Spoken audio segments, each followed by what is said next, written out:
Пред 5 децении Opel имаше потреба од промена на имиџот на типично конзервативна марка.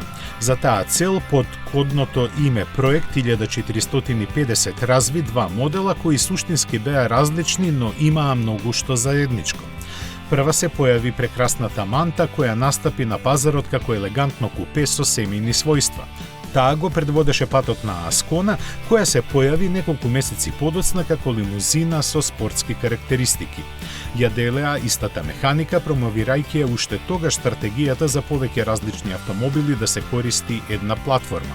А таа беше со конструкција вообичаена за германските автомобили од тоа време, со погон на задните тркала и одлична управливост овозможена од независното предно ослонување. 4-цилиндричните мотори кои произведуваа помеѓу 60 и 105 конски сили им обезбедуваа впечатливи перформанси и ги правеа забавни за возење.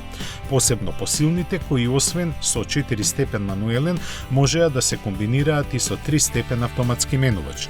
Како лимузина со 2 и 4 врати Аскона се позиционираше точно помеѓу Кадет и Рекорд, но исто така беше и трендсетер со својата лајфстайл караванска верзија.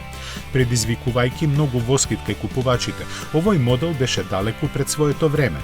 Наместо класичниот караван за носење товар, тој беше автомобил за слободно време наменет за млади семејства.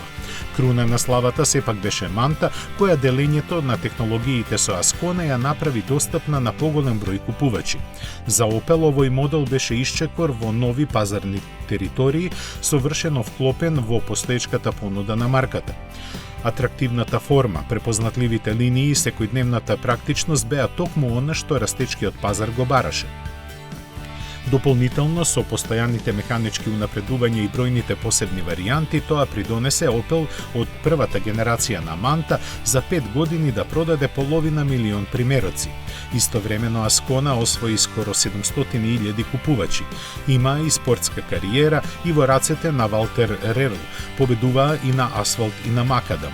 Освен што извршија револуција во средната класа, овие Опелови легенди ќе останат запаметени и по тоа што беа едни од ретките модели на марката кои имаа меѓународна кариера и се продаваа дури и во Соединетите Американски држави. Куриозитет е и тоа дека во Велика Британија Манта се нудеше под ознаките на Opel, а не на матичниот Vauxhall.